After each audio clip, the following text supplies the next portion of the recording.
Ladies and gentlemen, I didn't think I'd be coming on here to do some Browns thoughts after a Bengals Steelers game that turned out to be the game of the year. The Icy Hot Bowl, as they're calling it, or the Arthritis Bowl, whatever. You had two 40-year-old quarterbacks slinging it around like it was 10 years ago. Joe Flacco and Aaron Rodgers put on a show tonight in Cincinnati. The Bengals win 33-31. T. Higgins, by the way, with one of the coolest and most unselfish plays you will ever see. Runs this great route. Joe Flacco throws him a dime. He gets the ball and just slides in safe. And it looked like the most deliberate slide. He would have been safe in baseball. I don't even like the Bengals. I don't even like either one of these teams because they're supposed to be my rivals. This was a badass game. That was a badass play from T. Higgins. Okay. Let's address the elephant in the room here. Joe Flacco looked really good. 31 of 47, 342 yards, 3 touchdowns against a Steelers defense that, by the way, it looks awful. And they're as you would say, a fugazi. They're a fake 4-2 team. Like, this team's not that good. Jamar Chase, 16 catches on 23 targets for 161 yards and a touchdown. But Joe Flacco, let's talk about this for a second. Joe Flacco's played 2 games in the last 5 days for the Bengals, and he already looks vastly better than he did for the Cleveland Browns at the start of this year. And it's going to be very easy to pinpoint fingers at what went wrong and, why he's in Cincinnati. And the Browns are starting a rookie quarterback backed up by another rookie quarterback. They have 1 win on the season. And, the Bengals get Joe Flacco. I don't know if this is going to be how it's going to look for the rest of the season, but Joe Flacco clearly looks like he has something to offer a football team if he's protected and he has the real receivers. And it just so happens that he's got 2 of the 25 best receivers in the NFL on his team in Cincinnati. So great. If you protect him and the Steelers' defensive line is not getting any pressure on you, of course he's going to look this good. That being said, this is a massive indictment on the Cleveland Browns. A massive indictment on the Cleveland Browns because they waved the white flag on this guy immediately into the season after they had just made the move to Dylan Gabriel. And in 2 games, he's looked pretty damn good when he's had the time to throw. And it helps that you have non-practice squad level receivers. Jerry Jeudy isn't even that good. Jerry Jeudy is a first-round pick, and he should be playing better, but he can't catch the ball. And then Cedric Tillman, borderline receiver, Laverdane, and some of these other guys who are practice squad guys. So, first of all, I think Kevin Stefanski has lost this team, and I've kind of changed and reversed course on my opinion. And there is a lot of pressure on him to win this game in what is sounding like it's going to be like impossible conditions for a team like Miami to walk into. So there's that. The guy who I think should be fired on a game that his team didn't even play in is Andrew Berry. And I've been on this for a while now. Andrew Berry, whether you want to believe it or not, he's the guy who made the decision ultimately to make the trade for Deshaun Watson. That blew up in his face. He okayed the contract. Whether it was Jimmy Haslam or not, Andrew Berry is the GM and is the football executive that makes the decisions based on the football team. And then he, at the same time, with limited draft capital, this guy has made some terrible decisions. He just so happened that he is hit on this draft class with Quinshawn Judkins and Carson Schlesinger. And, a lot of people are high on Shedeur Sanders in that pick, but I don't even think it's going to be worth anything. But you got Harold Fannin, Dylan Sampson. We'll see if he works out.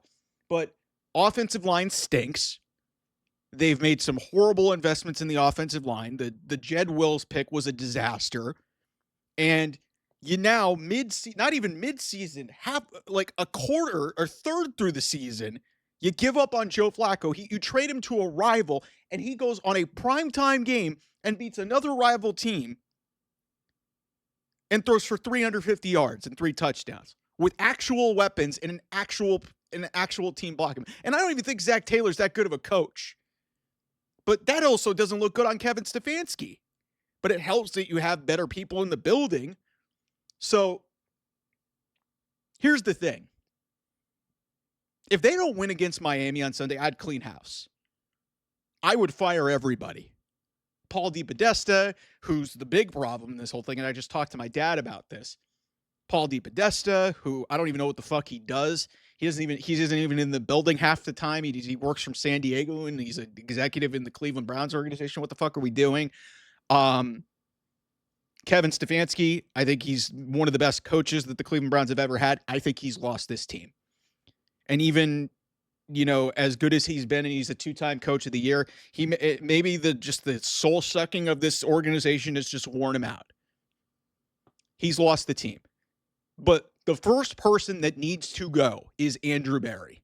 It has to be him, because every single move that he has made, and you could put an asterisk on the Deshaun Watson thing, but you know what that thing did?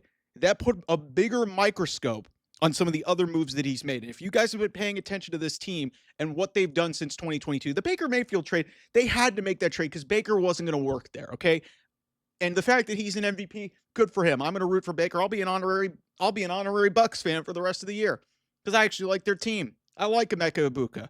Mike Evans is a stud. Like, they've got dudes there that I really enjoy watching the Tampa Bay Bucks play football. So that's a separate issue. But, the Watson trade, that was a disaster. Jed Wills is the 10th pick in the 2020 draft. That was a mess. They have not wanted to draft wide receivers at all. Yeah, the Amari Cooper trade worked out for a little bit, but then you got rid of him.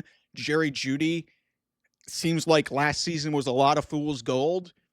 And yet, yeah, they had multiple opportunities to take a wide receiver in this last draft. Instead, they took 2 quarterbacks, and neither one of them are going to be the starter for this team next season. They are going to be picking a quarterback, whether it be Lenora Sellers, whether it be Dante Moore, Fernando Mendoza, Ty Simpson, whoever. They're going to be picking one of those guys. And I'll tell you one thing, I don't want Andrew Berry picking that guy because I don't even think he's going to get that right. So if anybody needs to go first, it needs to be the GM. And if there was ever grounds to fire an executive based off a game where his team that he's not responsible for should be fired, it is Andrew Berry. And I would fully sign off on it. Frankly, listen, I don't even like Jimmy Has. They need to fire somebody off of this. And especially if the Cleveland Browns do not beat the Miami Dolphins at home with wind gusts over 30 miles an hour and just a miserable conditions for a South Florida-based team, if you can't even beat them, everybody needs to be fired. They may wait until the bye in week 9, I think, or something like that. But to see Joe Flacco go out against the division rival in the Pittsburgh Steelers on Thursday Night Football in front of the entire world and throw for 350 yards and look as good as he has, and like I said, he still may be, this may be like an anomaly, but it shows that if you have the right infrastructure and you have the right team and you have good players around him and he gets protected a little bit, he can still sling it. So Stefanski needs to eat this, but I think more than anything, and Stefanski even said this in his press conference after the trade was made, he put this all on Andrew Berry. He's clearly not happy that trade was made. He's clearly not happy, and there's clearly a disconnect there. But this tells you that the Browns' level of dysfunction, even for the smart guys, it's infecting them. At the end of the day, none of this matters because look who owns the team. Hack of an owner, Jimmy Haslam. As long as that guy owns this team, this franchise is doomed to do anything good. We'll always have 2023. We'll always have 2020. But holy shit, man. Like, this is as bad as I have felt over another team winning a football game that maybe I've ever felt. And this is the most Cleveland Browns thing that you could have happen to you.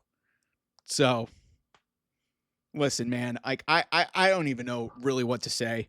But somebody's got to get fired, especially if they lose this weekend. And I would clean house if that happens. Because this here is more on the general manager. If they lose Sunday, that's on the head coach. Because you're facing another team that is not very good. You have all of the conditions in your advantage at home, open stadium, not in a very tropical environment like Miami is. You should win this game on Sunday. And you should win it relatively easily. But it sounds like from people within that building that this team is broken, and then Grant Delpit saying he doesn't know what winning feels like. It seems like the coach has lost this team too.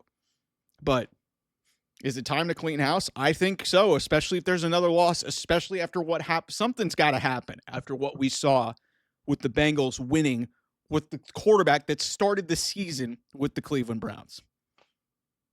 So anyway, those are my Browns thoughts for this one. I'll see you guys soon. Bye-bye.